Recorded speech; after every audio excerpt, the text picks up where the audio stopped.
During the entrance exam, Ronan is told to demonstrate his technique on a magically engineered dummy. Ronan casually looks at it and says aloud that it is simple and he will only need a single sword strike. Of course, this causes the other professors to mock him for various reasons. First, his shabby appearance makes him look like a poor commoner from the countryside.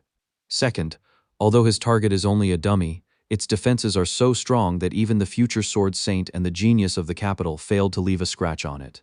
However, Ronan is different. In his previous life, he was a god and giant slayer, so naturally, one strike is all it takes to sever the head of the supposedly indestructible dummy. The professors who mocked him are left completely speechless as the dummy's head falls to the ground. We begin the story by shifting to our protagonist's past. Ronan is a common soldier, and during the battle against the giants, many of his comrades die. The winged celestial being before him is called the giant Ahayut. Ronan explains that 3 of them suddenly appeared 20 days ago and began causing havoc across the empire. Because of this, half of the empire has been turned into a burial ground. Thankfully, this one is the last to be slain. One of the giants was scorched by a dragon, while the other was sealed for eternity by a mage. Ronan is clearly saying this to make the giant furious.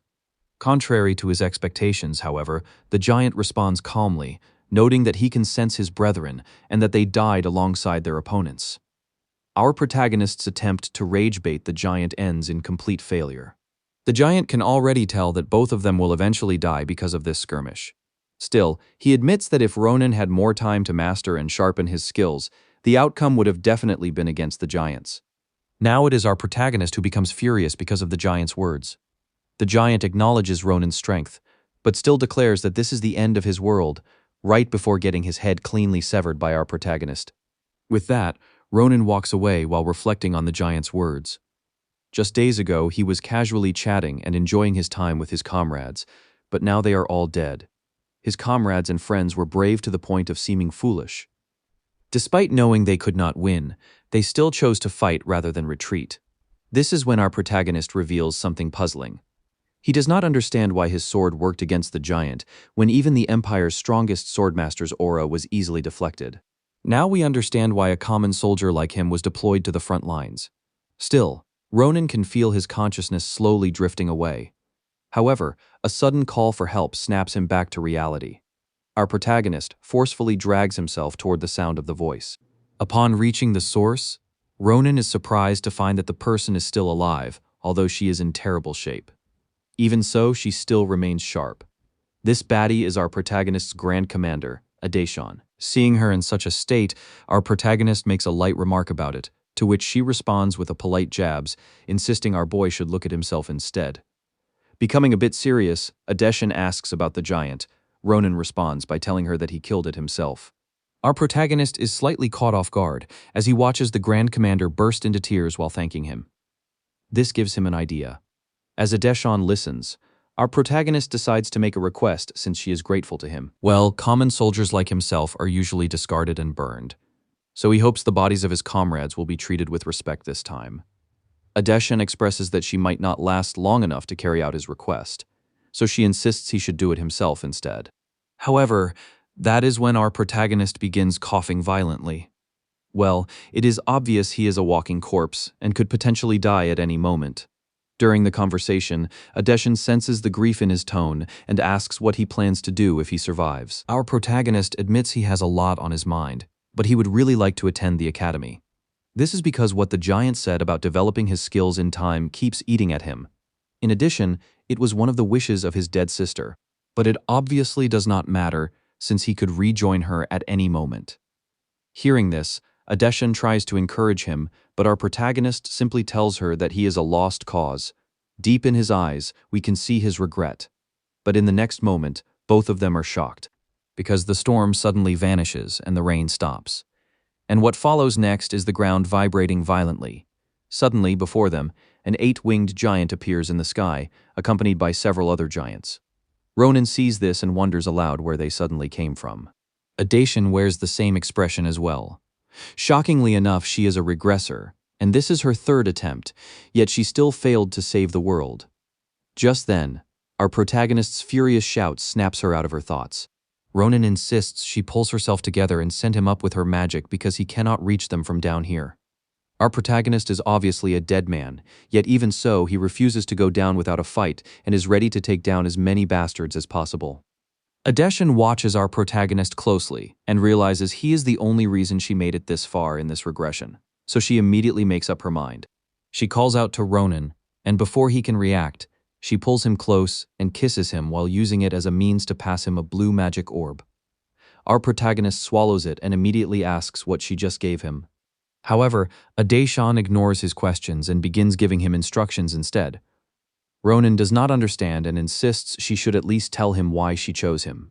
In response, she tells our protagonist that when he goes back in time and they eventually meet again, he should make sure she does not do anything stupid and instead becomes a tailor. Just like our protagonist once mentioned, she too has a lot of things she wants to do. And just like that, both of them are killed by the giant attack. The magic orb then begins to work its magic, and in the very next second, our protagonist opens his eyes to a beautiful scenery.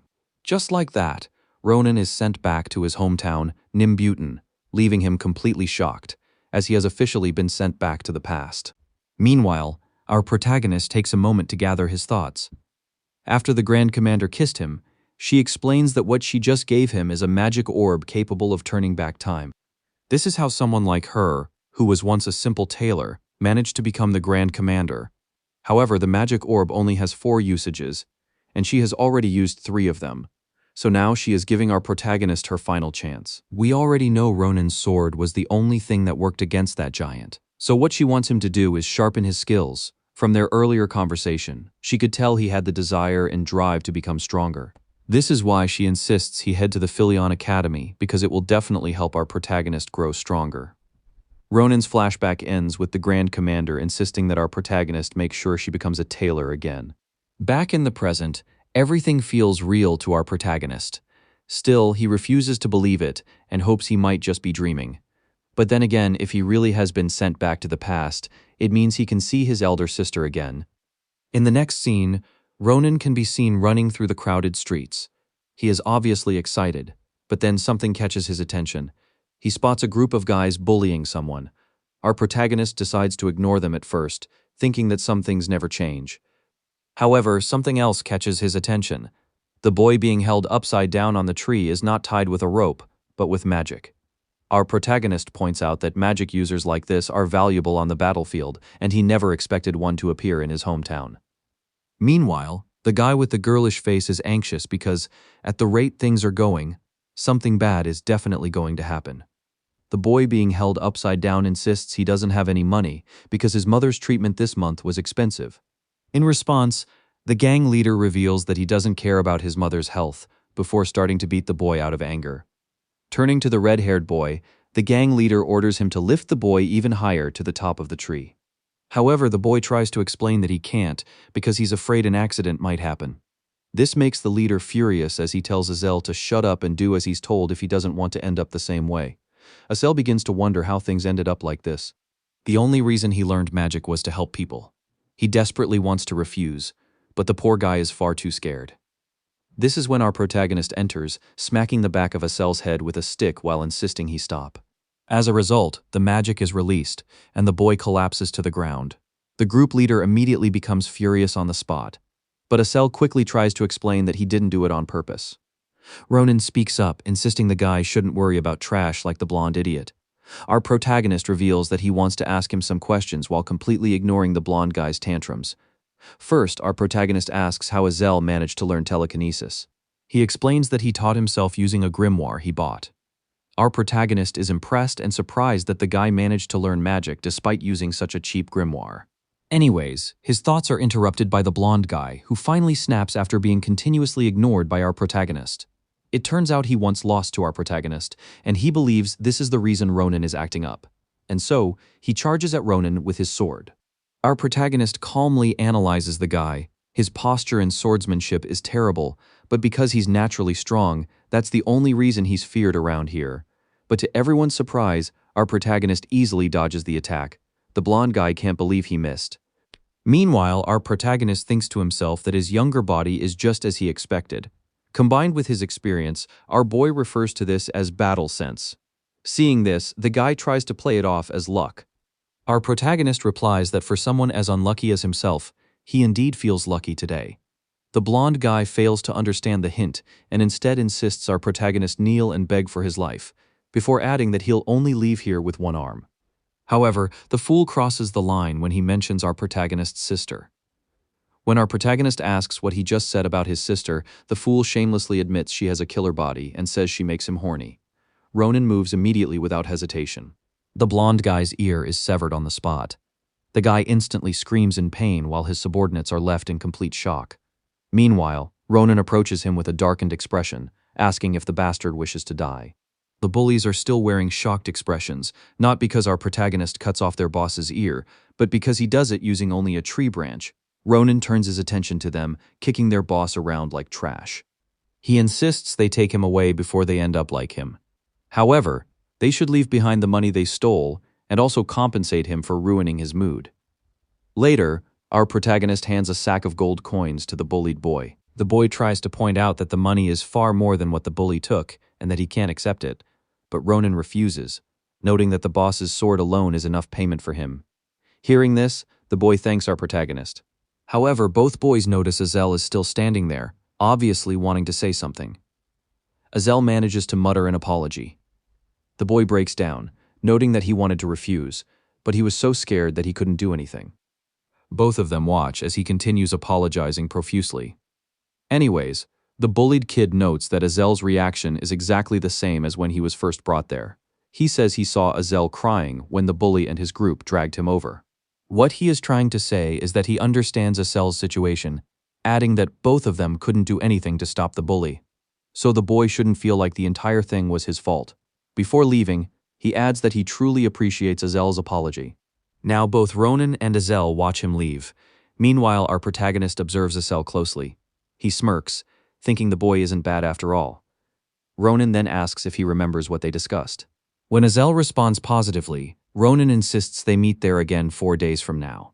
However, it seems that wasn't part of the conversation, leading Azel to express confusion, causing Ronan to resort to threats if he doesn't show up on time. Azel watches our protagonist leave while understanding absolutely nothing. The next scene takes us to our protagonist's house. He stands in front of the door for a long time, knowing how much his sister loves flowers. He becomes embarrassed and is in the process of throwing them away when his elder sister suddenly appears. Iroh is surprised that the person standing motionless at the door for so long is her little brother. Our protagonist freezes the moment he sees his sister. For a long time, he has imagined what he would say after returning, especially after leaving her behind without a word. His sister is a 10, and let's hope our protagonist doesn't come after us. Anyways, our protagonist softly announces his return. Inside, Iroh is happy to receive flowers from a cold little brother like him. The girl really can't hide her excitement, making our protagonist wonder if she is overreacting. She offers to give our protagonist more food, but he insists he is full. She is a bit surprised when our protagonist asks her age, to which she replies that she is 22, before warning him playfully that he shouldn't forget things like that. During the conversation, our protagonist remains silent. He thinks that if his sister is 22, then it will still take 10 years before the giants invade the world. However, Iroh mistakes his silence as him being sick. Ronan notes that his sister is the same as ever, kind, caring, and warm. This only makes him want to protect her even more. With that in mind, our protagonist informs her about his plans. When he tells her that he is considering enrolling in the academy, Iroh's mind takes a moment to process what he just said. Then her eyes sparkle with excitement as she asks if he is serious. She immediately runs off, turning the cabinet upside down. She explains that she has always believed this day would come. Then she reveals a large pot. The pot is filled with gold coins, and she explains that she has secretly been saving money while waiting for the day he would decide to attend the academy. Our protagonist appreciates his sister's hard work, but explains that unfortunately, the money won't be enough, leaving her stunned. This is because our protagonist wants to attend the Imperial Academy, Philion Academy. Iroh immediately becomes speechless upon hearing this before screaming in disbelief. Our protagonist explains that the Imperial Academy is the Empire's leading educational institution. Not only does it have outstanding professors and receive massive funding from the Imperial family, but it is also known as the very factory that produces heroes. Figures like Schlieffen, the Grand Commander, and many other legendary individuals were all products of the Academy. The reason Ronan knows this is because a Deshan once told him about it, explaining how those people played crucial roles during the war against the giants. However, entering the Academy comes with two major problems. First, the standards are unbelievably high. Second, the entrance fees are so expensive that the Academy is practically reserved for nobles and elites of society. So now it makes sense why Ronan's sister was hesitant at first, though she still expressed her support for him. Eventually, Ronan arrives at the meeting location with Azel. Ronan expresses mild surprise that the boy actually showed up. In response, Azel explains that he didn't dare disobey after being threatened by our protagonist earlier, only for Ronan to casually reply that he had merely been joking. Before anything else, however, Ronan tells him that he wants to test something. Azel immediately looks confused. Ronan then suggests that Azel use his telekinesis on him and lift him as high as possible. The boy is stunned and quickly points out how dangerous that sounds, but Ronan remains completely confident, insisting that he will be fine. After Ronan repeatedly reassures him, Azel finally agrees to give it a try. He immediately begins chanting and casts the spell, causing blue mana to surround Ronan. Just like that, our protagonist is lifted into the air while he inwardly comments on how familiar the sensation feels. He admits that Azel's telekinesis lacks both height and stability, but the feeling is exactly the same as it did in his previous life. Ronan then reveals that the only reason he was able to battle Ahayut in the future was because of telekinesis, and telekinesis just so happens to be an incredibly rare ability among mages who are already rare themselves. In other words, Azel has just become an extremely important piece in Ronan's plans to fight against the giants. Meanwhile, Azel informs him that he is struggling to maintain the spell. Hearing this, Ronan insists that he hold on a little longer because he wants to try something. The boy is left completely stunned when Ronan announces that he plans to come down by himself. With a single sword strike, our protagonist severs Azel's magic and lands safely on the ground. This immediately causes Azel to ask how he did it, but Ronan casually brushes it off as nothing more than an acrobatic landing. When Azel tries to clarify that he was actually asking about Ronan cutting through his mana, our protagonist immediately smacks him on the head. Well, the truth is that Ronan himself does not fully understand the answer either. Even so, he believes it is something that could eventually be figured out with enough research. However, one thing is certain. This ability may very well be one of the main reasons his sword were effective against the giants in the first place. For now, though, our protagonist decides to follow that assumption. Grabbing his backpack, he tells Azel that he passed the test. Ronan casually tosses him a bag and insists that he join him. When Azel questions what exactly they are planning to do so late at night, our protagonist simply tells him to follow along, because this might become the opening line of his biography in future history books. While traveling together, Azel eventually learns about Ronan's plan to enroll in the Imperial Academy. He immediately points out what we already know. The academy is reserved for nobles and elites. Meanwhile, both of them are nothing more than commoners. Our protagonist clearly finds those remarks annoying before asking the real reason Azel is so hesitant about enrolling. The boy begins comparing the two of them, claiming that Ronan possesses incredible swordsmanship while he himself has no real talent. That is when Ronan cuts him off, stating that he is merely making excuses. Our protagonist asks whether Azel plans to continue living like this forever, wasting his life entertaining thugs. Sure, Azel is timid to the point where he almost looks cowardly. He is also a crybaby and a loser. Ronan's words land like critical hits because they are painfully accurate. Still, our protagonist notes that it is not too late for Azel to change, and if he truly wants to change, then it has to happen today. Otherwise, he will spend the rest of his life drowning in regret, just like Ronan did in his previous life. When Ronan asks whether he has changed his mind and wants to follow him to the academy, Azel finally realizes that our protagonist is genuinely worried about him. Ronan then explains that he has no intention of forcing him and that the choice is entirely his to make. As a result, Azel finally agrees to enroll in the academy alongside our protagonist. Hearing this, Ronan smiles, because after all, this had been his plan from the very beginning. Before moving on, however, our protagonist notes that they first need to do something about Azel's timid personality. The boy nervously agrees while Ronan reveals a wicked smile, as though everything is unfolding exactly according to his plan. Later, Azel looks like someone who is already regretting every life decision he has ever made. Almost in shock, he asks Ronan whether this is truly what he meant. Standing before them is their very first hurdle. Our protagonist nods confidently, explaining that this will be Asel's first opponent and the perfect chance to draw out his hidden abilities. Their target happens to be a lunar goblin that looks like it has never skipped a single day at the gym. And sure enough, there are several more of them nearby. Asel immediately turns pale, while our protagonist calmly reassures him that this will be a breeze. Our protagonist gives us some context about the lunar goblins, a type of goblin commonly found in this area. Unlike normal goblins, their yellow skin and disfigured bodies make them stand out. In addition, these goblins are obsessed with gold and treasure. So naturally, instead of raiding villages, they prefer attacking merchants. During every full moon, they gather everything they have stolen and hold a grand celebration. Perhaps that is why they are called lunar goblins. After the explanation, Azel begins to understand why they are here. Of course, they plan to steal from the goblins. However, Azel expresses surprise, stating that this is the first time he has ever heard of goblins holding festivals. Curious, he turns to our protagonist for answers. Our protagonist gives a simple response, while inwardly noting that everything he knows comes from his past life, where he encountered these same goblins in this exact location. And this is where Azel comes in.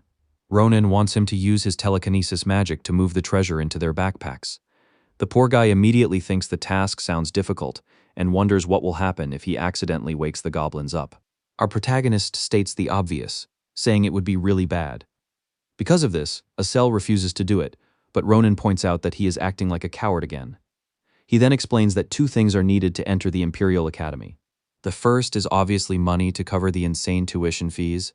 The second is real-life combat experience. As we already know, the Academy is a place reserved for nobles and powerful aristocratic families, meaning most students there have received training since birth. Our protagonist explains that the only way commoners can stand equal to them, or perhaps even surpass them, is by gaining experience through risking their lives. So he concludes that the goblins are the perfect target, meaning they can earn money and gain experience at the same time, literally killing two birds with one stone. Since Asel clearly has no better ideas, our protagonist insists that he at least give it a try. Following Ronan's instructions, Asel slowly but steadily secures the treasure. Eventually, they manage to fill both bags with valuables. Meanwhile, Asel can hardly believe he actually pulled it off.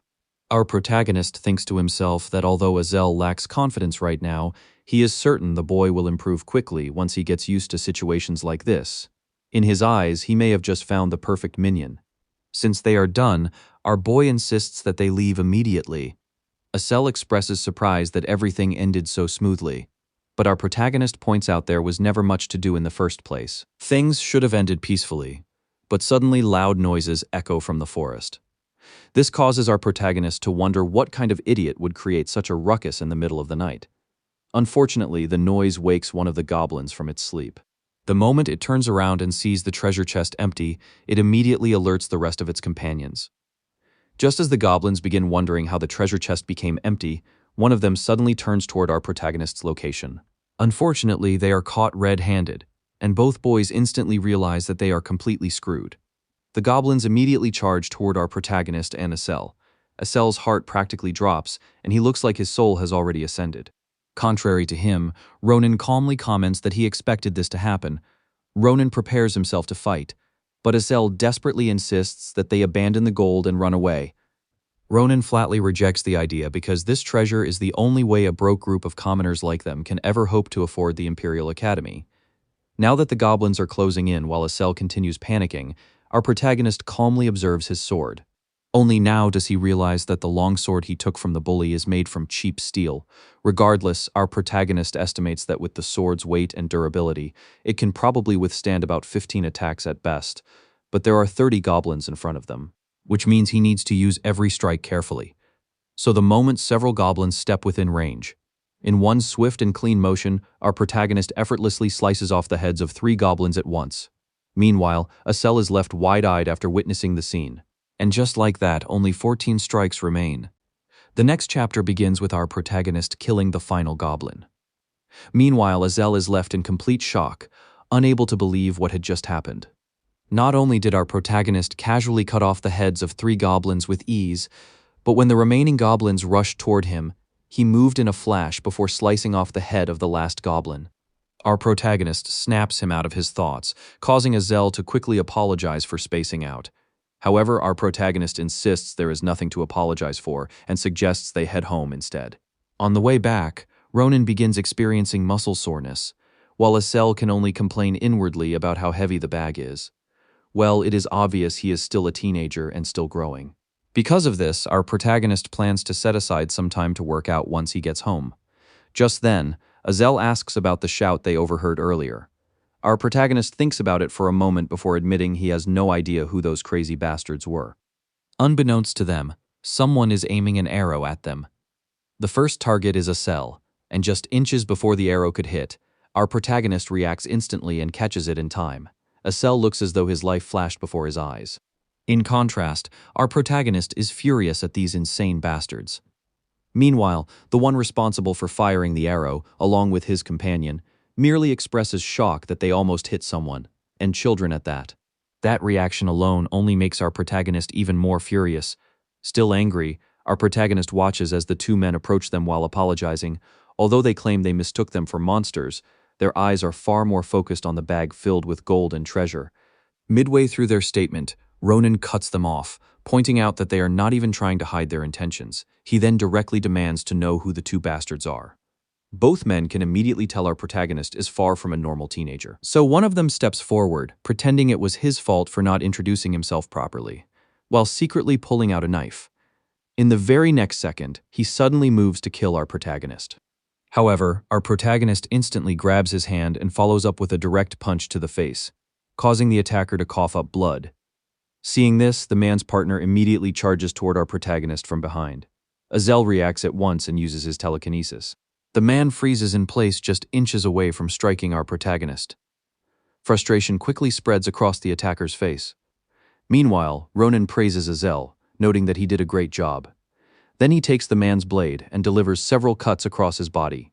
The man cannot understand how our protagonist suddenly appeared behind him, but it is already too late for him to even demand an explanation. Azel reacts in horror after seeing the man cut into pieces. He even asks if the man is dead, and our protagonist calmly answers yes, explaining that he cannot spare anyone who comes after him. Not to mention, the men had identified themselves as the Caliboro right before attacking him. The Caliboro are a notorious criminal group involved in kidnapping, human trafficking, and countless other crimes. They are basically one of the Empire's most infamous poaching organizations. Ronan explains that if they had not killed those men, the criminals would have eventually harvested their organs and buried them somewhere deep in the forest. Of course, all of this is completely new information to Azel, and he even tries to argue against it. However, Ronan immediately calls him an idiot, pointing out that allowing people like that to live is a crime in itself. In the middle of their banter, something inside the sack suddenly catches their attention, causing both of them to react in shock, as they wonder what could possibly be inside. Azel assumes it must be a poached animal, a notion our protagonist also agrees with. But the moment they open the sack, a bird suddenly flies out. Now, the group can only stare at the strange bird in confusion. Our protagonist points out the obvious, stating that the bird's feathers are blue. Azel replies, saying it is the first time he has ever seen a bird like this, making Ronan realize that, just like him, Azel is seeing this kind of bird for the first time. However, he soon notices that the bird is shackled. Ronan explains that it is a Caliboro shackle, an item that disrupts the flow of mana and restricts the movements of its captives. Normally, it is only rarely used, especially when it comes to capturing fantasy creatures. Just then, a magic circle suddenly appears behind the bird. A voice comes out from the circle, noting that the connection was successful. Azel reacts in fear, pointing out that the bird just talked. But our protagonist insists the boy calm down, explaining that someone is speaking to them through communication magic. He realizes this was only possible the moment the bird came out of the sack, meaning the sack must have some kind of barrier magic. The person on the other side explains the situation and introduces himself as the bird's guardian. The man expresses relief after finally getting through after so many failed attempts, before politely asking our protagonist to introduce himself. Our protagonist explains that they were simply passing by when they encountered the people responsible for kidnapping the bird. However, he deliberately leaves out some details, especially the part about him killing the men. Anyways, our protagonist sums up the story by saying they saved the bird. The man on the other side of the communicator expresses shock and notes that he is indebted to Ronan and his friend. Our protagonist insists there is no need for repayment because he is only focused on helping the bird return to its owner. The speaker is in the middle of explaining the dream bird's instincts, but our protagonist has already swung his sword and destroyed the shackle. With that done, he suggests the dream bird head home. However, the dream bird suddenly turns toward Ronan. Misunderstanding the situation, Ronan becomes confused, so the speaker explains that the dream bird wants him to pluck one of its feathers. The speaker further explains that the feather acts like a tracker, allowing the dream bird to locate our protagonist in the future. After that, the speaker bids them farewell before the bird flies away. Ronan did not expect the dream bird to fly so fast, but Azel soon shifts his attention to what is in Ronan's hand. It seems the dream bird left behind a parting gift. However, neither of them has the slightest idea what it is. The next scene takes us a few days later. A merchant is appraising an item while praising its craftsmanship. He finds the item incredible and offers to pay 20 gold coins for it. Our protagonist explains that the man is Duan Carabel, the owner of the Carabel Merchant Guild. The man calls himself lucky for encountering such valuable and high-quality items. Hearing all this praise, our protagonist thinks the merchant really knows his stuff. For a while now, he had been arguing with other merchants who were trying to scam him by offering far less than the item's actual worth. The two shake hands, and Duan Carabel notes that it is an honor doing business with Ronan. As if on cue, our protagonist reaches into his pocket the moment the man asks if he has anything else to sell. Ronan explains that he does not plan on selling it, but is simply curious about the egg-shaped object. The egg just so happens to be the parting gift the dream bird gave him. At first, both he and Azel misunderstood it for something else, because it smelled awful. Thinking it was bird droppings, our furious protagonist tossed it away. But to their shock, the egg actually destroyed a boulder on impact. Now both of them are confused after witnessing such an outcome. The merchant begins observing the egg closely. Meanwhile, Ronan thinks to himself that even if it turns out to be some kind of waste product, it still came from a rare fantastical creature, so it should at least be worth something. After a close inspection, the merchant concludes that it is horse dung. However, he quickly reveals that he was joking because even he has absolutely no clue what the egg really is. Still, he suggests that our protagonist get it appraised at a place that specializes in unidentified objects. Ronan considers the suggestion since he was only curious and never intended to sell it in the first place, while Azel quietly chuckles to himself and keeps his thoughts hidden. Just then, our protagonist asks for something else. Apparently, they want books about the Imperial Academy because they plan on enrolling there. The merchant calls it a coincidence because his daughter is also an applicant and plans to attend the academy as well. As if on cue, the girl suddenly appears and demands to know who her father was talking to.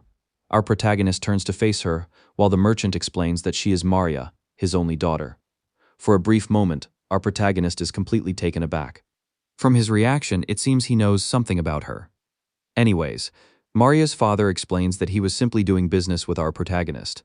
Her father becomes annoyed when the girl addresses his important client so rudely. Because of this, he immediately apologizes for her rough tone. But Azel insists it is not a problem.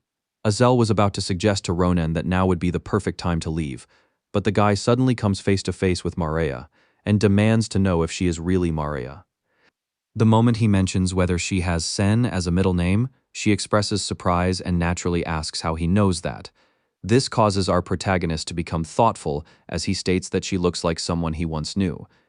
However, something still does not add up, so Ronan insists that Maria come closer. Now curious, she wonders what Ronan is trying to ask. He gestures awkwardly, trying to hint at something, but when she fails to understand, our protagonist bluntly asks whether she has a long sword. Of course, her reaction says it all. She has no idea what he is talking about, and even assumes Ronan is simply spouting nonsense. But seeing the way Ronan keeps staring down there as if he is trying to understand something, she slowly starts piecing things together, though she still feels completely lost. However, the moment Ronan casually comments that she does not have one, Maria finally understands what he means and instantly becomes furious. As a result, Ronan gets brutally slapped across the face as Maria calls him a crazy bastard. Instead of feeling annoyed, our protagonist realizes the slap feels strangely familiar. Our protagonist rage baits her just to confirm whether she is the same Maria he knew from his past life. Ronan explains that she was a count in his previous life. Back when he was merely a common soldier in a place called Armorlin, she, or rather he at the time, was the one in charge of supplies. Her work ethic, combined with her easygoing personality, makes her friends with everyone. However, she always becomes furious whenever guys start talking about their long swords. And yes, our protagonist usually gets slapped by her whenever those kinds of discussions come up. In the end, she dies during the battle against the giants before he can ever find out why she hates such subjects so much. Well, now the answer is literally staring right in front of him. Just imagine discovering your close friend has actually been a girl the entire time. Meanwhile, Maria grows even more annoyed seeing our protagonist still smiling, and she is about to hit him again. But Ronan immediately smacks her on the head instead. As a result, she becomes even more furious and responds with a headbutt straight to Ronan's chin. And just like that, the two of them begin fighting, leaving both the girl's father and Azel completely speechless. We skip forward a few moments later. Inside the tent, Azel is left momentarily stunned by what he is seeing. Just moments ago, Maria and Ronan were going at each other like they were about to kill one another. But now, the two of them are getting along as though the fight never even happened in the first place.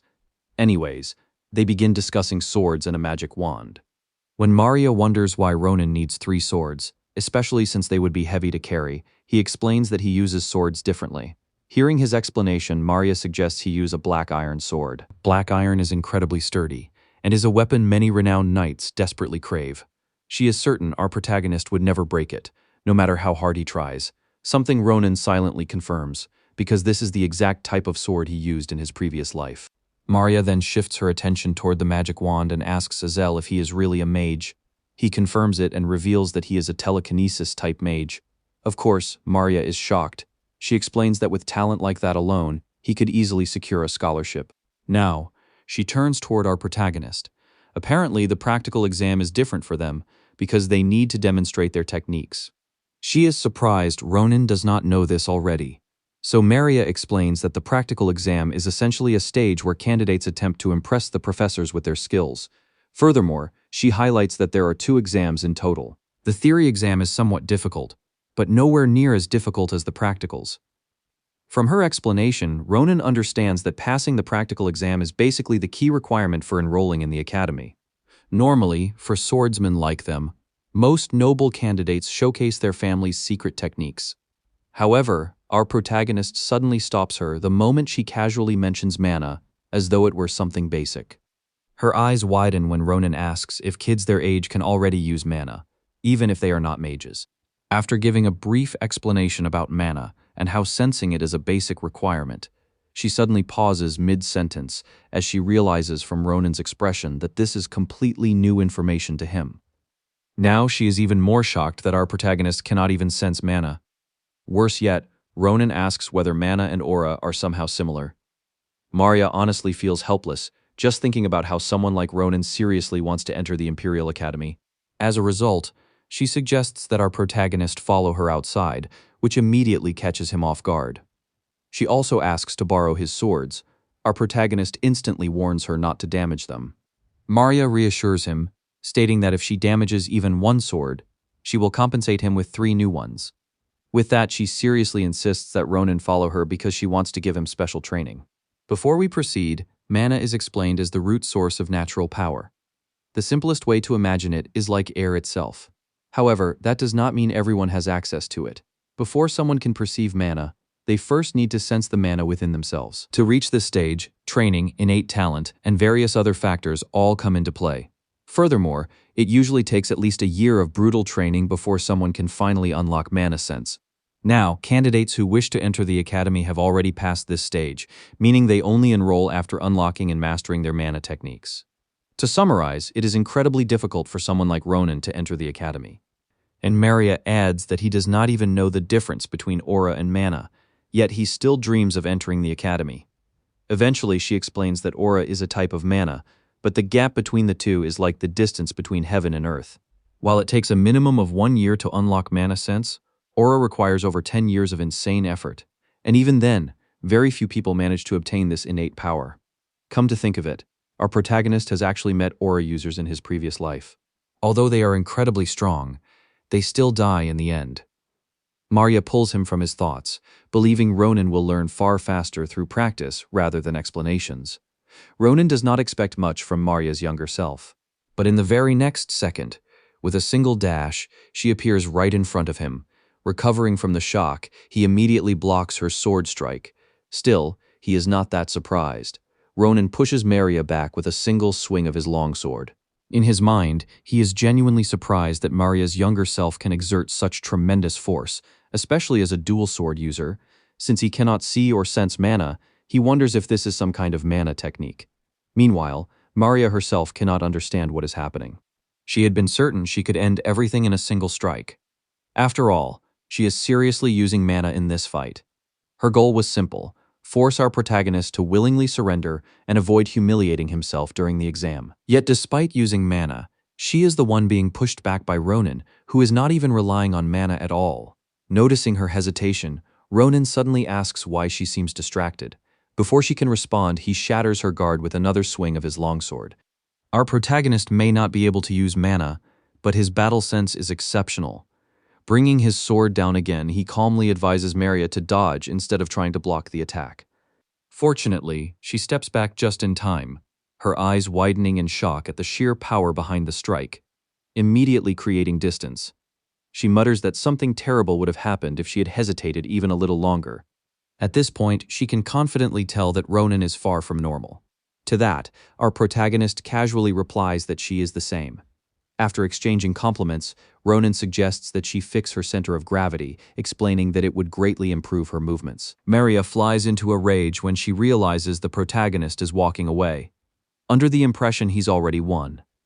Ronan completely ignores her tantrum, and instead reminds her to keep her promise about the sword. She is about to ask what he is even talking about when her sword suddenly shatters like glass. The girl is left completely stunned, wondering when it even happened. Ronan ignores the question and simply insists that she pay for the sword. Just then, Azel approaches from behind. He praises Maria for doing a good job, admitting that he can somewhat understand how she feels right now. Afterward, he joins Ronan, leaving Maria behind as she wonders about the true identities of the two boys. The following day, Ronan arrives to collect his money, only to be stunned by what he sees. Maria did not merely pay for the damaged sword. She also prepared books and study materials overnight regarding the Imperial Academy. Seeing the blank expression on our protagonist's face, she wonders if he does not need them, especially since there is only 1 month left before the entrance exam begins. Ronan notes her for the thoughtful gesture, but asks why she went so far for them. He even suspects that Maria might be plotting something, but she reassures him that he is simply overthinking things. According to her, she is only doing everything she can to ensure all of them pass the exam, which is why she is giving the materials away for free. Unfortunately, they are about to leave, so Maria tells Ronan to study hard because if he fails the entrance exam, she will never let him off. Hearing her concern, Ronan simply tells her to take care of herself as well, and just like that, they part ways. Maria hopes they will meet again at the capital during the entrance exam. Azel waves goodbye while Ronan sinks into deep thought. He understands his limitations. His body is still weak, and he has never been someone fond of studying.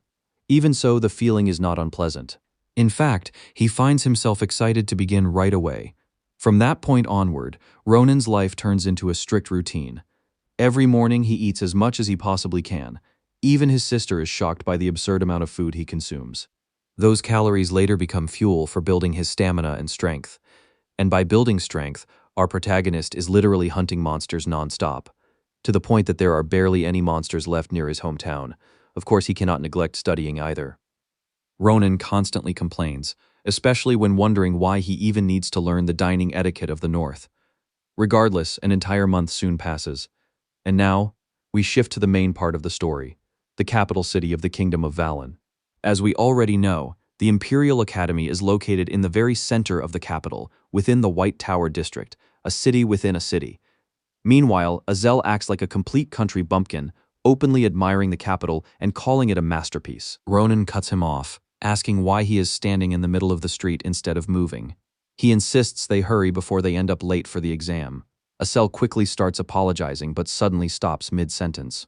Only a month has passed, yet Ronan has somehow grown significantly bigger. Naturally, Azel asks how our protagonist managed to grow so much in such a short time. Judging from Ronan's reaction, however, this is clearly not the first time Azel has asked the question. Lightly smacking him, Ronan tells him to stop wasting time and keep moving. At the same time, Ronan wonders if he might finally meet that person. The person in question is the future sword saint, Schlieffen, a descendant of the prestigious Grancia family. Schlieffen is regarded as a genius and the strongest youth in the capital. Since they are roughly the same age, there is a high chance Ronan could encounter him. Just then, Azel suddenly asks Ronan if he remembered to bring that thing. Confused, Ronan asks what he means. Azel explains that he is referring to the feather given to him by the dream bird. Apparently the feather can guide them to the bird's owner. Ronan pulls out the blue feather, admitting that he only brought it because he suspected the owner might be living in the capital. Almost immediately, the feather begins reacting, pointing toward the highest floor of the academy. Meanwhile, on that very floor, the owner of the dream bird admits that he still has not gotten used to being a professor. He even wonders if he should have remained a researcher instead. Nonetheless, he knows he still owes a favor to the person who saved his bird. The man is Varen Fanashir, a Werelian and a professor of zoology at the Imperial Academy. Professor Varen approaches the window to let fresh air into the room while expecting to eventually meet the person who saved his bird.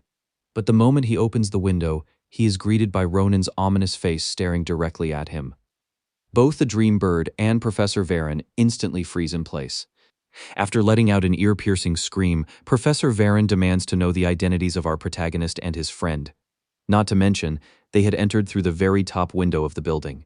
Ronan ignores him, thinking the professor's scream might have deafened him, while Azel points out that this is exactly why he insisted they use the stairway instead. Seeing the professor still anxious and repeatedly asking if they came for his bird, Ronan calmly shows him the blue feather. That is when Professor Varen Fanashir realizes they are the ones who saved his bird. Now seated, the professor begins by apologizing for his earlier outburst, which our protagonist simply brushes off as nothing serious. Azel cannot believe Ronan is blaming the professor's reaction on him when he was only following Ronan's instructions in the first place. Ronan insists that the boy remains silent when adults are talking.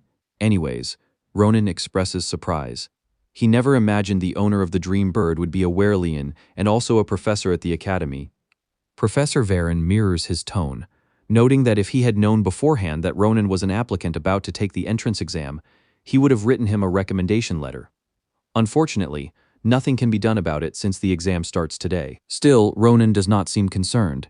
Instead, he is far more interested in the egg Professor Varen's bird, Marpez, laid before returning to the professor. Seeing it up close, Professor Varen becomes Captain Obvious, stating that it is an egg from a dream bird. Ronan does not understand why the professor is so excited about this. Since it is an egg, it should obviously hatch. Still, Professor Varen Fanashir admits that he has no idea what the egg will hatch into, leaving our protagonist speechless. Ronan reasons that since the egg came from a dream bird, it should naturally hatch into another dream bird. Hearing this, Professor Varen shakes his head. He explains that depending on the environment, the egg of a dream bird absorbs the surrounding mana. Meaning, if exposed to flame mana, it could hatch into a phoenix. In a monster nest, it could take the form of the dominant monster nearby. In summary, these conditions prevent it from simply taking the form of an ordinary bird. The professor can analyze the mana coming from the egg, but even that is not enough to identify what it will hatch into. Regardless, he tells our protagonist that the egg is emitting a myriad of mana, like smelting molten metal running rampant. Our protagonist never expected to sit through a full lecture about an egg. He calls the bird shameless for laying an egg on his palm without warning him first. Ronan becomes puzzled when the professor suggests that he keep the egg. Our protagonist can already tell the egg is something precious after the professor's explanation. However, Professor Varen notes with a saddened expression that a dream bird lays only one egg in its entire lifetime. So the fact that the bird gave the egg to Ronan means it sensed something special about him. Professor Varen is willing to do this because he trusts the bird, which he has known for a very long time. Hearing this, Ronan decides to keep the egg, mostly because he has become curious about what it will eventually hatch into. The group is about to leave for the exam when Professor Varen suddenly asks them to wait a moment before rushing off to retrieve something. It turns out to be instructions on how Ronan can hatch the egg. And just like that, the next scene takes us to the practical testing hall. This place is reserved only for swordsmen and other martial artist candidates. Just then, the examiner calls for the 112th candidate to take the exam. The door opens, and the boy enters to see the professors waiting inside. Ronan notices this and realizes his turn is up next. Still, he cannot help but complain about how long the waiting has taken. Unsurprisingly, Maria sits beside him and points out that this is apparently normal during the Imperial Academy entrance exams. When our protagonist wonders why she is so dressed up, she reminds him that she is a merchant. So since the candidates are mostly rich nobles, she has basically turned herself into a walking, talking advertisement for her father's company. Finally, it is our protagonist's turn as the examiner calls his number. Ronan approaches the door while Maria teasingly reminds him not to fail. Ronan simply thanks her for the support before adding that he will be back soon. After entering the testing area, Ronan locks eyes with the judges. They are all top professors of Imperial Academy, so naturally every single one of them is an extraordinary individual. The old man seated in the middle is the headmaster and Archmage Krava Kratir. The woman sitting beside him is the sword instructor and Grand Sword Saint Nabarose. Ronan immediately introduces himself respectfully, and the headmaster notes that it is good to see him. He then tells Ronan to demonstrate his technique using the magically engineered dummy. Hearing this, Ronan thinks the test will be easy, so he casually declares that he will simply make one fast cut. The Archmage is stunned when Ronan claims that should be enough, especially since he intends to do it without even using mana. This causes the two professors seated to the left of the headmaster to begin discussing Ronan among themselves. One points out that he just said something foolish, while the other remarks that it is normal considering his outfit makes him look like someone from the countryside. The reason for their criticism is because Ronan clearly does not understand the dummy's powerful defenses and regenerative abilities. As a result, they begin whispering, mocking him and making fun of him, since even the genius from the Grantia family failed to leave a mark on the dummy. The headmaster dislikes the way his companions are mocking our protagonist. Instead, he wonders what they will do once Ronan proves them wrong. As if on cue, the old man suddenly becomes stunned. Just from Ronan's stance alone, he can already tell that the boy is the real deal. In that instant, our protagonist delivers a clean and incredibly fast cut to the dummy. His movement is so sharp and precise that it immediately catches the attention of the Grand Sword Saint.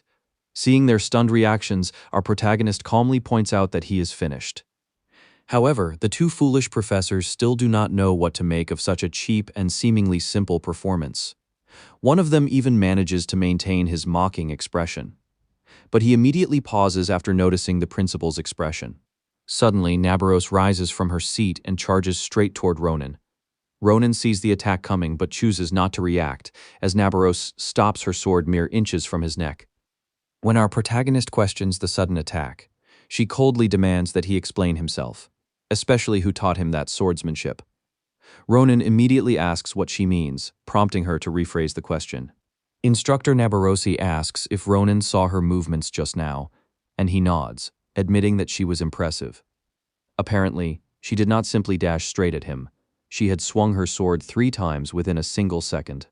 Instructor Nabarose agrees with his assessment, but points out that Ronan had done the exact same thing, and that is precisely what is making her furious.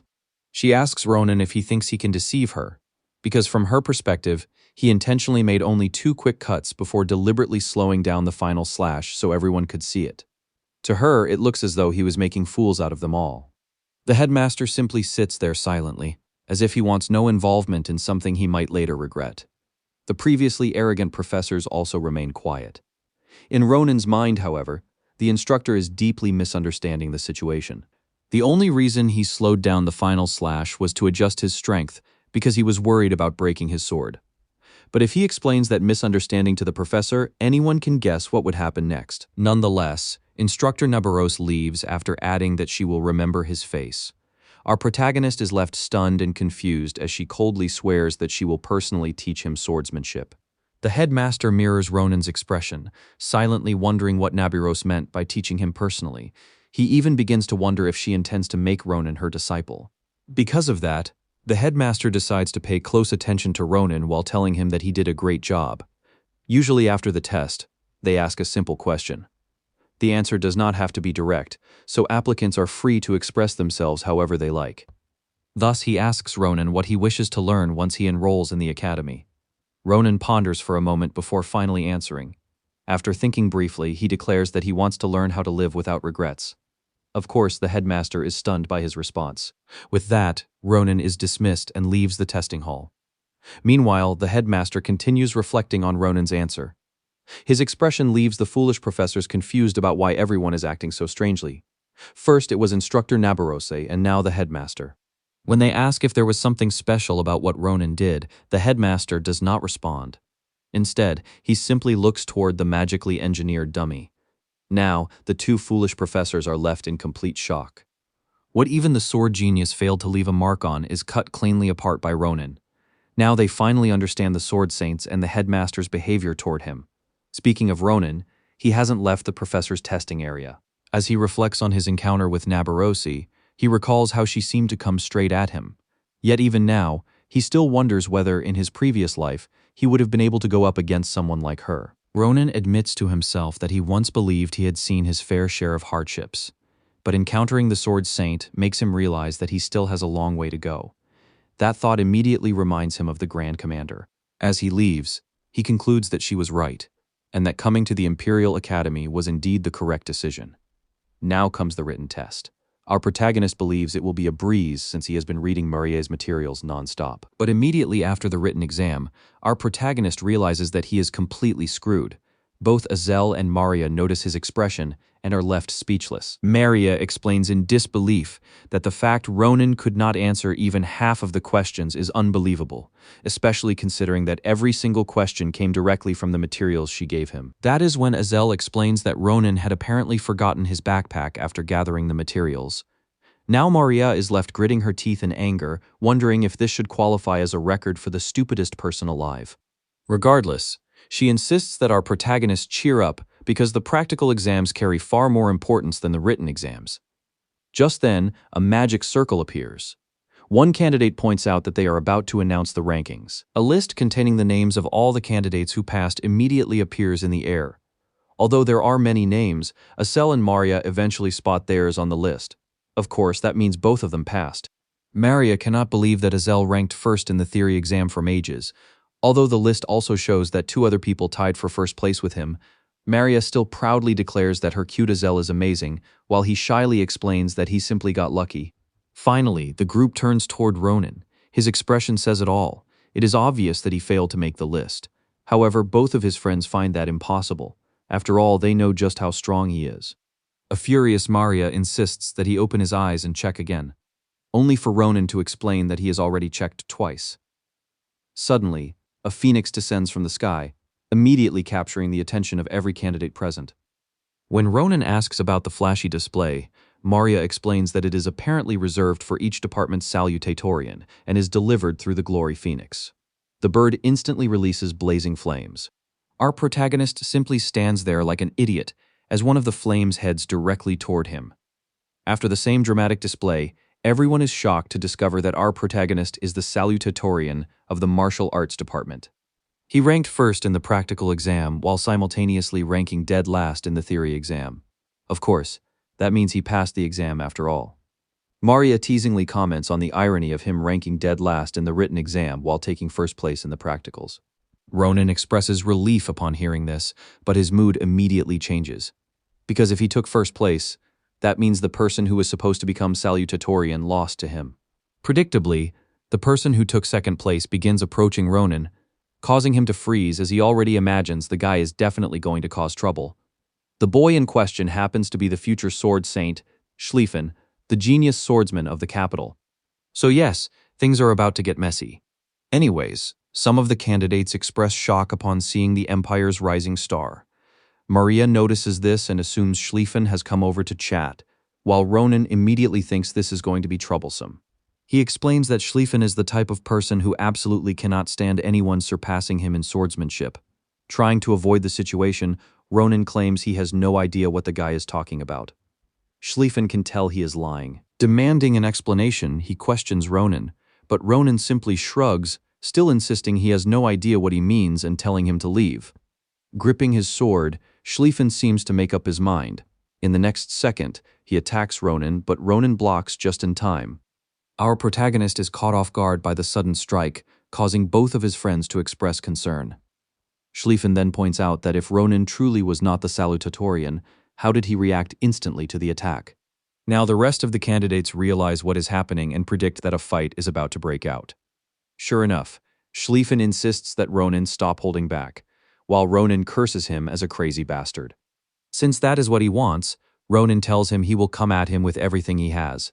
And just like that, the fight begins. Ronan's 3 slashes are blocked by Schlieffen with a single swing of his sword. However, Ronan does not follow up. It is obvious. Schlieffen is shaken by the attack, causing Ronan to ask if he is satisfied now. At that moment, Schlieffen finally understands why Ronan took first place before suddenly launching another attack. Ronan blocks again as Schlieffen declares that this still is not enough. Ronan thinks the boy has completely lost his mind, while Schlieffen continues demanding that he reveal everything he has instead of hiding his true strength, grinding his teeth during the clash. Ronan explains that this is exactly why he never wanted to encounter this fool.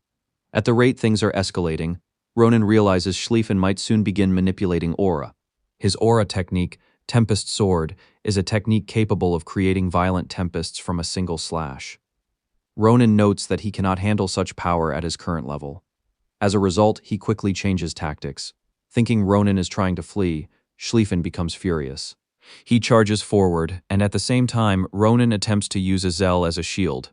Azel is naturally shocked and wonders why it has to be him of all people. Meanwhile, Schlieffen becomes enraged, calling Ronan a coward. Mistaking Azel for a girl, he demands to know if Ronan can even call himself a knight.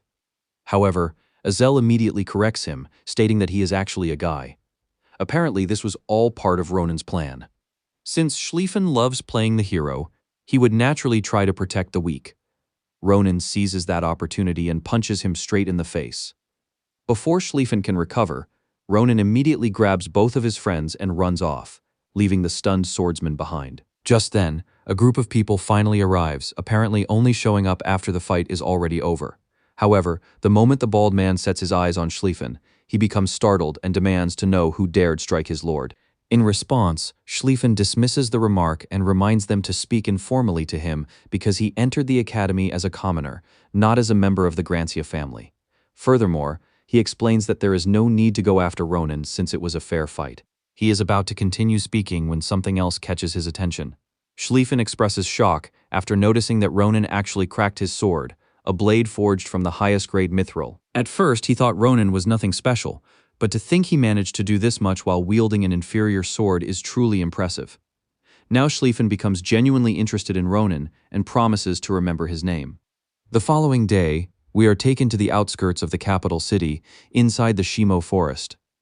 Ronan and the unfortunate Azel wander through the forest with a map, searching for their destination. Just then, Azel asks Ronan something, though Ronan does not immediately understand. Apparently, it concerns the events of the previous day. Azel discovered that Schlieffen belongs to the prestigious Grancia family, a family second only to the imperial household itself. Naturally, he fears retaliation. However, Ronan points out that he is simply overthinking things. He explains that although Schlieffen is a sword-crazed maniac, he is actually a good person who upholds principles and values trust. In many ways, he is the very image of the perfect knightly noble. Ronan also assures Azel that Schlieffen will likely treat their clash as nothing more than a sparring match.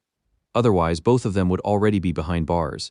After thinking over Ronan's reasoning, Azel admits that it makes sense.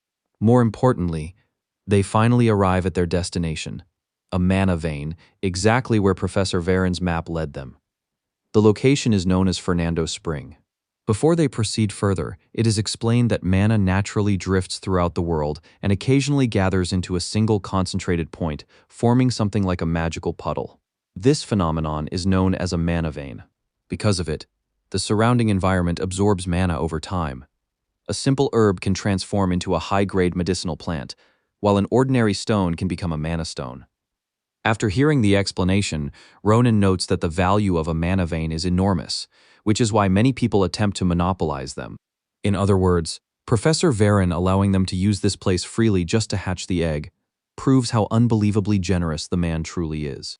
Azel also confirms that this is indeed a mana vein, explaining that it is his first time seeing mana concentrated so densely in one location. He even believes that with this amount of mana, he could cast spells far beyond his usual limits. In addition, the boy notices that the Dreambird egg is actively absorbing mana at an astonishing rate. He also remarks that Maria would have loved to see this place, though it is unfortunate she is currently busy at the Merchant Guild. Azel agrees, but suddenly becomes thoughtful. He asks Ronan if he does not find something strange.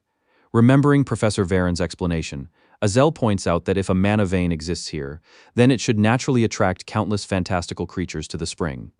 Ronan immediately understands what Azel is implying. Throughout the entire time they have been there, they have not seen even the slightest trace of such creatures.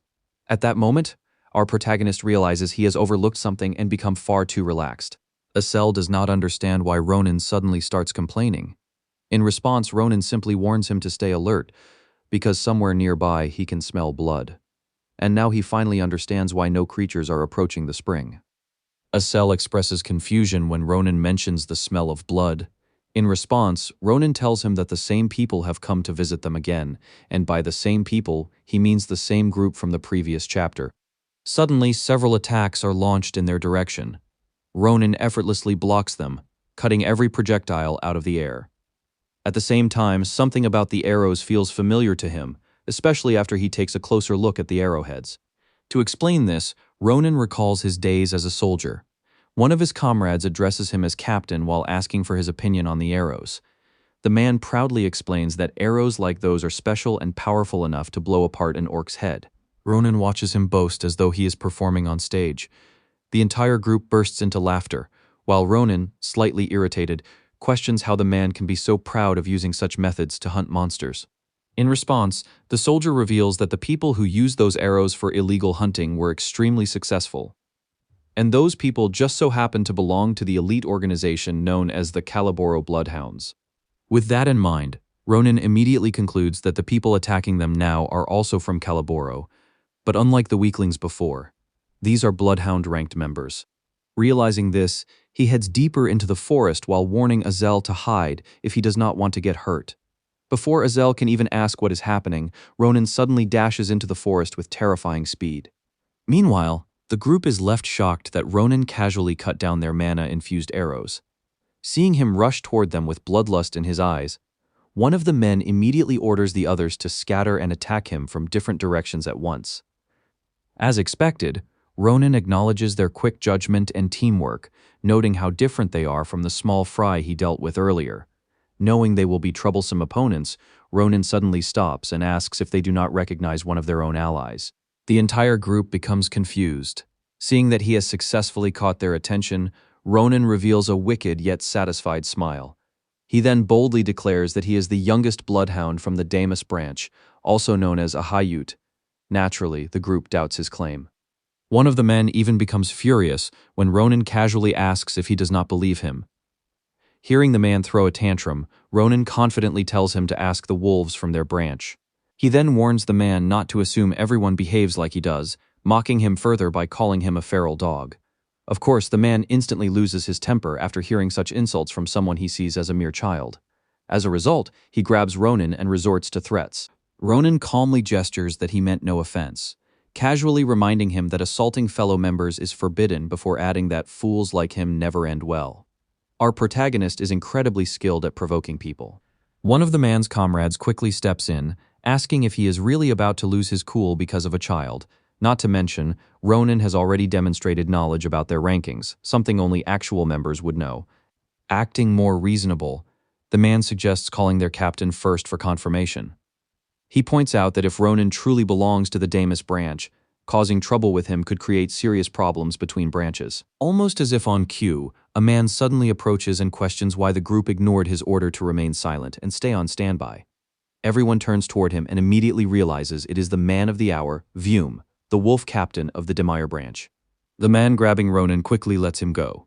Seeing this as perfect timing, he immediately begins explaining the situation while Ronan silently analyzes everything around him.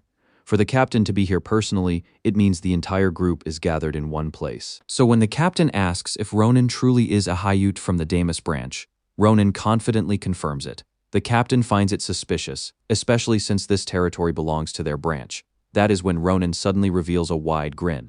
He casually admits that he did not know this was their territory, because after all, he is not a Hayute. Before anyone can react, Ronan cuts down several men with a single slash. The remaining members are left completely stunned. Meanwhile, Ronan advances forward with the same terrifying smile, mocking them for how easily he deceived them. Then, without hesitation, he kills the captain. The poor man never even stood a chance. Now only one survivor remains. The sword in the man's hand suddenly feels unbearably small. Ronan turns toward him and questions where all his earlier arrogance has gone. His movements are so fast that the man does not even realize his fingers have already been severed. As the man screams in pain, Ronan mocks him for crying like a baby. Still, Ronan offers him a chance to survive. The man is shocked when Ronan orders him to draw a map showing every Calaboro branch location. Ronan coldly explains that if he refuses, there is no reason to keep him alive. The terrified man agrees, but nervously points out that he has no pen. Hearing that, Ronan wonders aloud if the man is stupid. It turns out that chopping off his fingers earlier was all part of the plan. Eventually, the man uses his own blood to finish drawing the map of every branch location. Ronan even praises him for being talented. With a pale face, the man shakily asks if Ronan will let him go now. In response, he is split cleanly in two.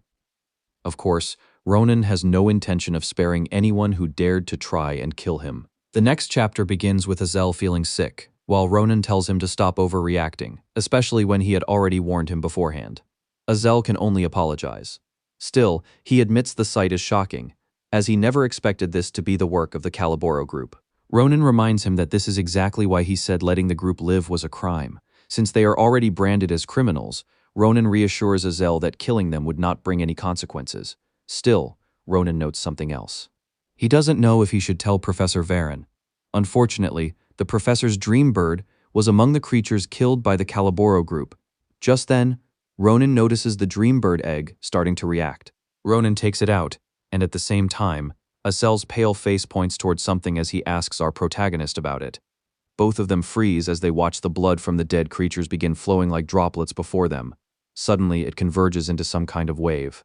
Azel immediately hides behind our protagonist, while Ronan prepares himself for whatever is coming. Suddenly, the dream bird egg reacts. To their shock, the egg begins absorbing the sea blood of all the creatures at an astonishing rate. Azel, as usual, asks Ronan what is happening, to which he replies that he doesn't know. Still, he admits that whatever is inside the egg will definitely be something extraordinary. Eventually, the egg finishes absorbing the blood. The group watches as the egg begins showing signs of hatching. Azel is stunned, while Ronan, on the other hand, has been eagerly waiting to see what is inside. The moment the hatching is complete, he expresses excitement, only to be immediately smacked in the face by the hatchling. The impact makes his nose begin to bleed, leaving him slightly furious. Now, the group observes the hatched creature. Neither of them can quite identify what the flying creature actually is. Ronan even wonders if his Pokémon is some kind of dragon with dream bird feathers. Still, he finds it very cute. Before long, he expresses annoyance that his familiar hit him in the face. In response, the Pokémon activates a magic spell and heals our protagonist's injuries in the process. Ronan is left slightly stunned, while Azel expresses admiration that the creature can even use healing magic. On top of that, it clearly likes Ronan. Hearing this, Ronan believes his Pokémon definitely possesses even more abilities. Just then, Azel suggests giving it a name, since they can't keep referring to it as his familiar. Our protagonist begins thinking of a suitable name when the creature suddenly senses something. The moment it locks eyes on its target, it immediately heads in that direction, leaving the group stunned. Unlike Azel's puzzled expression, Ronan realizes that his familiar has also sensed someone's presence. And the person in question happens to be Balruz, a remnant of the Demire branch of the Calaboro group. Balruz, in his thoughts, wonders what is happening. He had merely gone on an errand, only to return and discover that everyone was dead. Not to mention, he had seen our protagonist and Azel during the egg absorption process, so naturally he chose to run away. However, the moment he turns around, he shouts in terror as he realizes he is being chased. Because he isn't paying attention, he trips like a fool. To his shock, our protagonist's familiar begins feasting by visibly draining blood from his injury. The poor guy starts screaming and begging for help. That's when our protagonist steps forward, telling Sita to stop. Because if it continues any further, Balruz will eventually die. Meanwhile, Azel asks if our protagonist is really going with that name, to which he responds positively. Turning toward Balruz, he asks if he likes the name, leaving the man completely stunned as he begins thinking Ronan isn't normal. When Ronan asks if he is fine, Balruz immediately drops to his knees and expresses gratitude for saving him. However, he pauses before naturally asking our protagonist how he knows his name. Ronan doesn't reply. Instead, he places his sword against Balrus, making him break out into a cold sweat. It turns out our protagonist has met him before. When Ronan addresses Balrus as the talkative one of the Caliboro bloodhounds, Balrus quickly clarifies that he is only an errand boy, making our protagonist realize he has not yet risen to that position in this timeline. Still, Ronan presses him for information, making it clear that this is not a favor. Later that same day, our protagonist holds a few gold coins in his hand. He notes that the results have exceeded his expectations, and Azel beams beside him in agreement. Azel admits that he had been confused earlier when our protagonist kept collecting the spring water. At the time, he could not understand the reason behind it, but now that they are making such a huge profit, everything finally makes sense. With this, Azel happily declares that they no longer need to worry about money. Ronan agrees, though he adds that all of this is thanks to Professor Varen. Unfortunately, the Werelian is away on a business trip before they can thank him personally. Back in the past, Ronan had also given his old friend a mission involving the map he obtained from the group he killed. To make the poor guy carry out the task faster, our protagonist had intentionally instilled fear into him. Pulled from his thoughts, Azel asks Ronan what he plans to do with the money. As the second-ranked student, he already receives free tuition and academy funding, meaning he has no major expenses to worry about. Come to think of it, our protagonist pauses for a moment before commenting that there is actually something he wants to do, and it just so happens that the academy entrance ceremony is drawing near. A few days later, inside the capital, the driver opens the carriage door and announces that they have arrived at their destination. The mysterious passenger just happens to be Ronan's older sister. She steps out of the carriage in awe, marveling at the magnificent city surrounding her. Our protagonist approaches from behind, noting that the long trip must have exhausted her. When our boy asks if everything remained peaceful while he was away, his sister immediately fires back that she should be the one asking the questions instead. The other day, she had been completely shocked to see a high-class carriage parked in front of their house. So naturally, she demands to know how he managed to afford such a thing without any money. Without even waiting for an answer, she grabs our protagonist's face, worrying about how much weight he has lost while questioning whether he has been eating properly.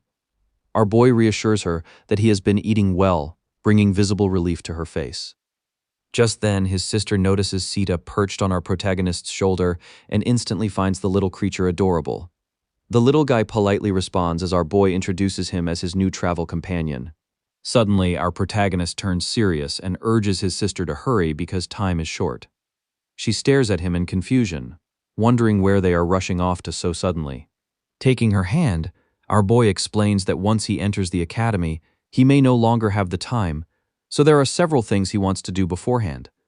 The scene soon shifts to a luxurious boutique filled with grand arched windows. His sister freezes in shock, her eyes widening as she takes in the extravagant surroundings. The staff members stand attentively in the background, while our boy relaxes on a plush sofa, calmly watching his sister hesitate. Not long after, she emerges wearing a stunning dress while insisting that it feels far too expensive to accept as a gift. Our protagonist dismisses her concerns and simply gestures for the staff to bring out even more. Soon his sister can only gasp at the enormous mountain of gift boxes piled throughout the store. Meanwhile, our boy remains calm. He tells her that this is nothing compared to all the hardships she endured for him and claims that it is finally time for her to enjoy the rewards of his success. His words strike deeply. Ronan's sister covers her mouth as tears of joy and pride begin forming in her eyes. Being the dramatic queen that she is, our protagonist's sister loudly announces to the entire store that her little brother has suddenly become kind and completely changed his personality. Watching the siblings bicker, the staff quietly chuckles among themselves, noting how close the two truly are. Excited, his sister asks where they are heading next. Ronan explains that he needs to visit a workshop to repair his sword. He is just about to explain how the weapon was damaged when Schlieffen suddenly appears behind the door, asking if Ronan is finished yet. The sudden appearance startles Ronan, who immediately demands to know whether the guy has turned into some kind of stalker. Schlieffen calmly explains that he simply came to purchase a new sword. His aura leaks slightly as he insists that our protagonist should not misunderstand the situation. In response, our protagonist instantly gets fired up and calls him a crazy bastard. Just as the two seem moments away from clashing, Ronan's older sister quickly steps between them and scolds Ronan for using such foul language. Standing behind her, Schlieffen quietly listens as our protagonist gets thoroughly lectured. At the same time, he expresses surprise that Ronan actually has a sister. A moment later, she apologizes on behalf of her brother's foul mouth, and at that exact moment, the crazed sword maniac and future swordmaster witnesses something that completely changes his world. For the very first time, the guy realizes that there may actually be things even more exciting than swordplay. Like one of us hopeless fools, he falls in love at first sight.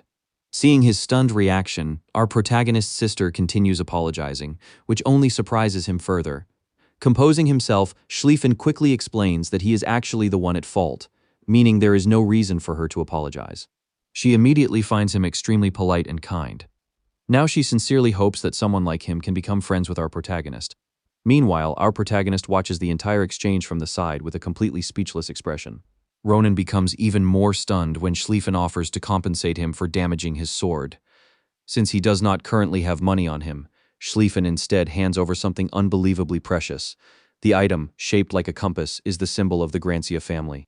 The moment he sees it, Ronan reacts in complete shock, questioning whether the guy truly understands what he is casually handing out. However, Schlieffen barely pays attention because he is far more focused on Ronan's sister. Sure enough, he even recommends a blacksmith located at the western end of the street. Normally, commoners would struggle to gain entry there, but with the Grancia family symbol, it is practically a free pass. With that, he leaves while hoping Ronan makes good use of the sword. As for Ronan, he remains absolutely stunned. He explains that with the Grancia family's proof of identification, a person could practically purchase entire villages. This makes him seriously question whether Schlieffen is truly the future sword saint he once knew. Eventually, the day of the Imperial Academy entrance ceremony finally arrives. The headmaster addresses everyone, personally welcoming the freshmen of Class 787 while introducing himself as the Academy's headmaster. He delivers the usual speech, motivating the students to work hard, sharpen their skills, and earn their rightful place within the Academy. With their talent, combined with the instructors and the Academy's educational curriculum, he strongly believes that the students' names will one day be recorded in the history books. Throughout the entire speech, our protagonist feels completely exhausted. Meanwhile, his sister watches from afar, already on the verge of tears as she realizes that her little brother is truly among the students enrolling in the Academy. Suddenly, the headmaster snaps his fingers. The new students stare in shock as what appears to be a massive crack forms across the sky itself. In the very next instant, all of them are teleported into a gigantic arena. The upperclassmen immediately erupt into loud cheers to welcome the newcomers. Ronan looks around in surprise, never expecting to be teleported so effortlessly, with nothing more than a snap of a finger. The headmaster's voice cuts through the noise, explaining that this marks the true highlight of the entrance ceremony as he encourages the freshmen to properly meet their seniors. The next chapter begins by giving us some context about the senior-junior meeting. As the name suggests, it is an event where the freshmen meet the second-year students, also known as the seniors. This process is always intense and is considered one of the most important events within the Imperial Academy. Since not every freshman is capable of fighting, the Academy automatically selects the first and second-ranked freshmen as representatives.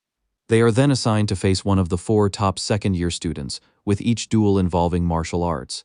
In the end, the entire event comes down to one-on-one spars between the representatives. As usual, the headmaster explains that this meeting is important not only for the students, but also for the instructors themselves. He further states that the duel is simply another form of the Imperial Academy's education system. Its purpose is to make students realize both their strengths and shortcomings so they can improve while also building relationships with one another. With that said, he tells the representatives to choose their opponents, adding that they are free to refuse the duel if they wish. Hearing this, Ronan inwardly thinks the headmaster is just beating around the bush and that the entire event is basically a sophisticated form of hazing the freshmen. The seniors are introduced one after another, and all 4 of them happen to be the top-ranking students of their year. One of the seniors immediately expresses his desire to fight the prestigious genius of the Grancia family, as well as the person who defeated him. However, our protagonist casually tells the guy to calm down. At the same time, Ronan also thinks about using this opportunity to prove himself to his sister so she will never have to worry about him again in the future. So when the headmaster announces the beginning of the event and instructs our protagonist to pick his opponent, Ronan suddenly raises his hand and states that he has a suggestion. The old man is left speechless when Ronan boldly declares that he wants to challenge all 4 seniors at once. Naturally, the expressions of the senior representatives immediately darken with anger. Meanwhile, Ronan simply wears a bright smile while insisting that they all come at him together. The entire arena falls silent after hearing his outrageous proposal. At the same time, the Academy professors quietly move aside to discuss Ronan among themselves. Turning toward the Sword Saint, the headmaster asks what she thinks about our protagonist's suggestion. In response, she calmly tells them to proceed, explaining that Ronan's proposal actually aligns perfectly with the ideals of the Imperial Academy. She reminds everyone that victory in the duel is not what truly matters. After all, the headmaster himself once stated that the event exists to educate students about their limits while helping them build bonds with others. Only after she reassures the headmaster that she will personally intervene before anyone gets seriously hurt does he finally agree to proceed. Each of the seniors openly expresses their irritation. Karun believes our protagonist is looking down on them, while Irina assumes he is only acting this way because he ranked second in the entrance examination. However, Nazdo tells everyone to calm down. Although Ronan appears arrogant, Schlieffen is undeniably skilled, meaning they should avoid wasting too much energy fighting him recklessly. Meanwhile, our protagonist's sister grows anxious as she notices the sudden change in atmosphere. Screaming at the top of her lungs, she warns Ronan to be careful while reminding him that he can forfeit at any time. Ironically, that is the exact reason he challenged all of them in the first place, leaving his sister completely stunned. With both sides ready, the headmaster finally gives the signal to begin. Immediately, Nazdo rushes toward our protagonist in a flash while thrusting forward with his sword. Ronan effortlessly dodges the technique, which instantly reminds him of Moriah. From what he can tell, the seniors only seem slightly stronger than her. That realization makes him think he still has a chance to turn the situation around. However, there is one major problem.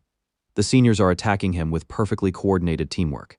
Even so, Ronan inwardly praises their cooperation.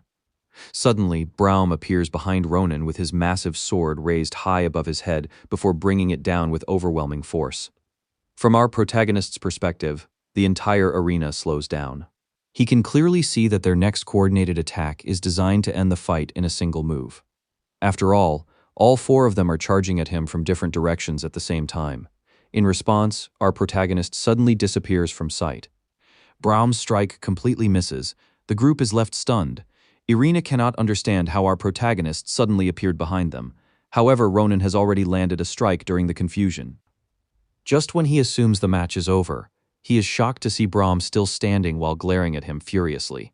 Since the massive senior dares to charge directly at him head-on, Ronan simply smiles and decides to end the fight in a special way. For a brief moment, the big guy freezes in shock, because our protagonist is low-key copying the Sword Saint herself. Just like her, Ronan moves while striking at the same time, instantly shattering the senior's massive sword in the process. With that, our protagonist calmly thanks them for the spar, admitting that he learned quite a lot from the fight. Seeing this unexpected result, the entire arena freezes in stunned amazement. Then, only moments later, the crowd erupts into loud cheers for our protagonist. Nobody could have imagined a freshman defeating four seniors at the same time. Although it feels humiliating, Nazdo admits to himself that he cannot even complain because the battle had been completely one-sided. Now, the only thing he can wonder is where such a monstrous genius even came from. Ronan glances toward his sister and realizes that after witnessing this display, she will definitely stop worrying about him in the future. Turning back toward the seniors, our protagonist once again compliments and thanks them for the fight. Naturally, Nazdo does not understand why he is being thanked. Still, Ronan continues expressing his gratitude, explaining that he simply got too excited after entering the academy, which is why he acted the way he did. He further adds that the seniors are far from weak. Instead, he sincerely appreciates them for accepting such an unreasonable request in the first place. Hearing this leaves the upperclassmen completely shocked. They clearly did not expect such humility from him. However, Braum suddenly bursts into laughter, admitting that they had completely misjudged our protagonist and initially assumed he was just arrogant. Without hesitation, the big guy grabs Ronan by the hand and insists that he should not act so humble after winning the duel so overwhelmingly. Just like that, Braum loudly declares our protagonist the true victor, stating that he possesses the qualities worthy of an Imperial Academy student. Once again, Ronan's older sister watches everything unfold in complete disbelief. She cannot help but wonder when exactly her once icy little brother developed such impressive social skills. Meanwhile, Someone else is also quietly observing the scene from afar. That mysterious figure comments that Ronan is truly interesting. Later that same day, inside the Imperial Academy, a grand welcome banquet is held for the freshmen. Seeing the luxurious setting, Asel can barely hide his curiosity. Maria casually explains that it is only natural for the banquet to be this extravagant since this is the capital's Imperial Academy, an institution directly backed by the imperial family itself. While eating, Asel suddenly turns toward Ronan and asks about his sister. Our protagonist explains that he ultimately had no choice but to send her back home because she would only continue worrying about him while he stayed at the academy. However, he secretly sent his pet dragon to follow and protect her, meaning there is no reason for him to worry. Asel comments that our protagonist is truly an amazing brother since he never jokes around when it comes to his sister's safety. Naturally, Ronan simply nods in agreement. Right at that moment, Schlieffen suddenly appears behind him. Of course, the instant our protagonist notices him, he immediately becomes furious. Ronan demands to know what the guy wants this time, only for Schlieffen to calmly reply that it is nothing important. The sword fanatic simply wants to know where Errol lives and how far the village is from the capital. He even pulls out notes while asking extremely specific questions regarding the exact route our protagonist's sister will take on her journey home. On top of that, he sincerely hopes Ronan hired a trustworthy mercenary group to escort and protect her. Having finally had enough of Schlieffen's endless questions, our protagonist roars in frustration while cursing at him.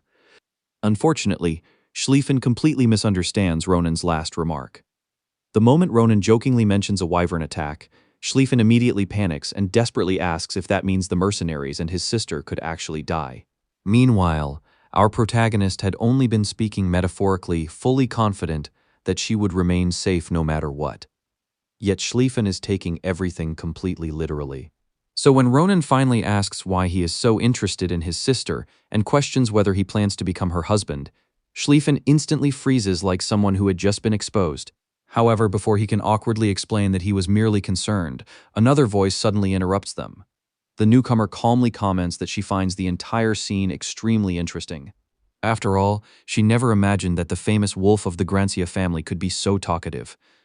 The moment Schlieffen sees the figure, his expression immediately turns serious as he demands to know what she wants. The girl turns out to be one of the top-ranking freshmen from the mage department. Her name is Elizabeth Akalusha.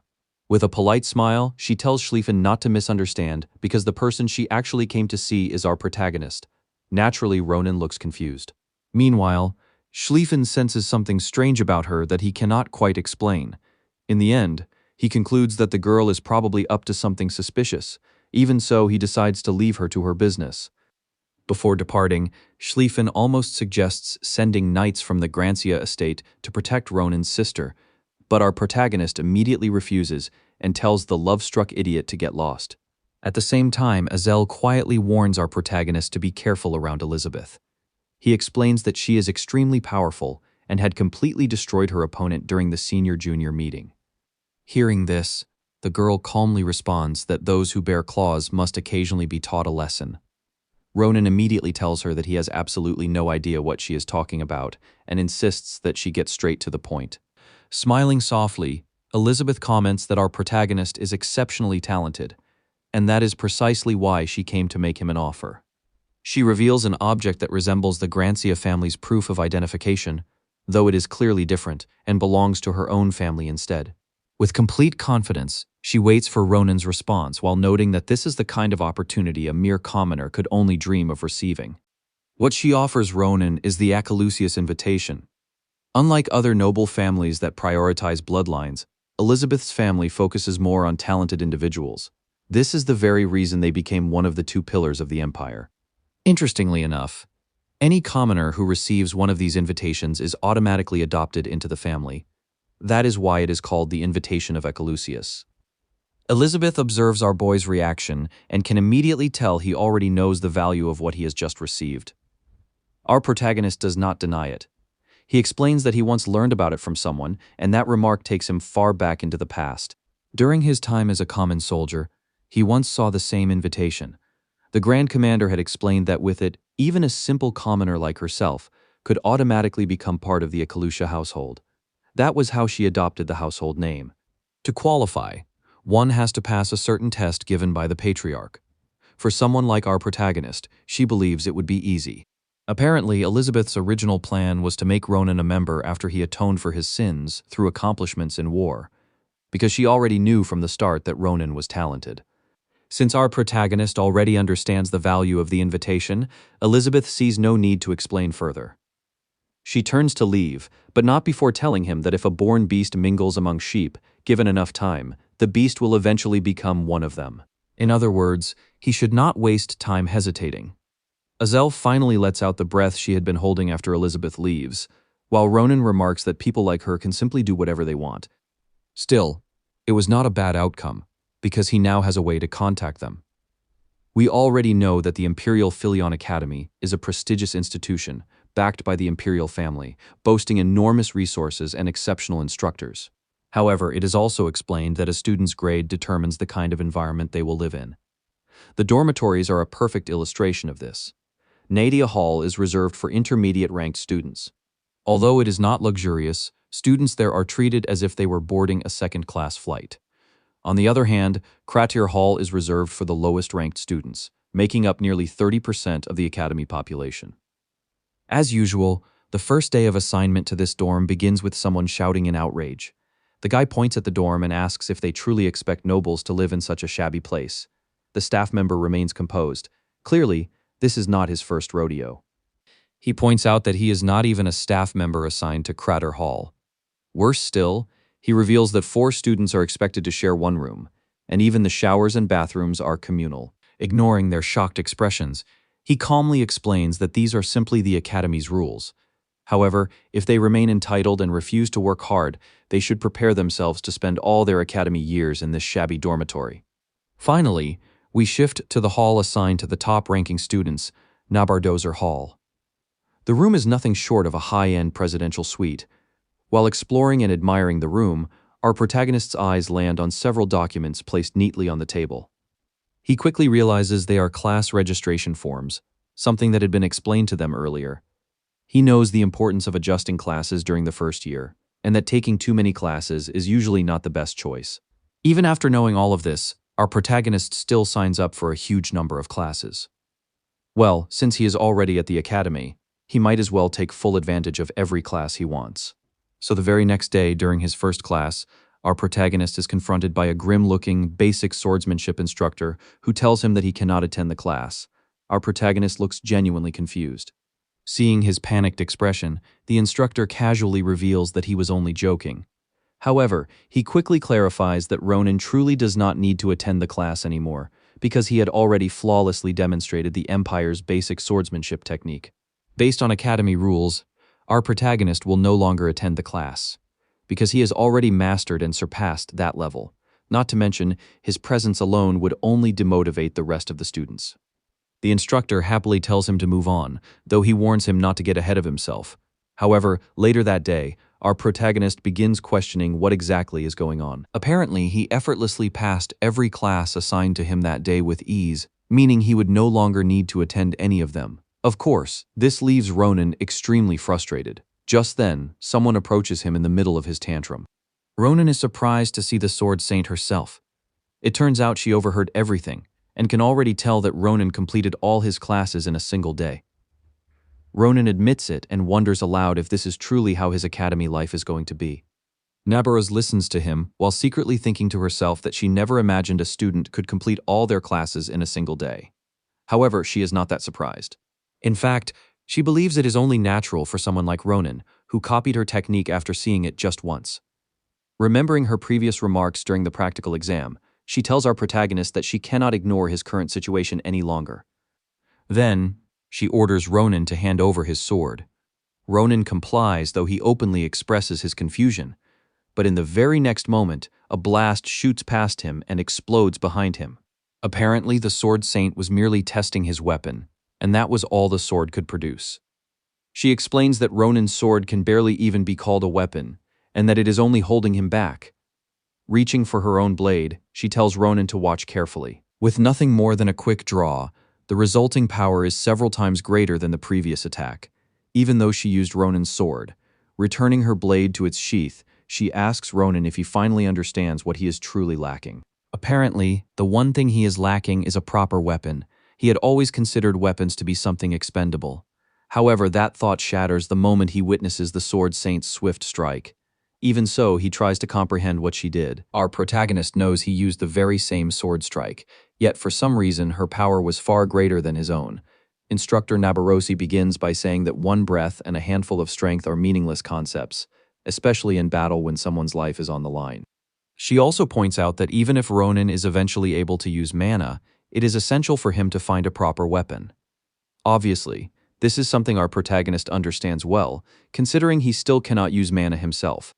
When Ronin asks how long she has known, she does not give a direct answer. Instead, she praises him for reaching this far, using nothing but his own physical strength. Still, she believes the day will come when he is finally able to use mana. And when that day arrives, he will need a weapon that truly suits him in order to use it properly. Suddenly, she tells Ronin to join her classes. Ronin is naturally shocked.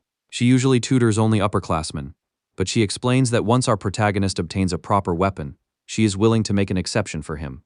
And just like that, Ronin and his friends find themselves standing in front of a shop. This place comes highly recommended by Schlieffen.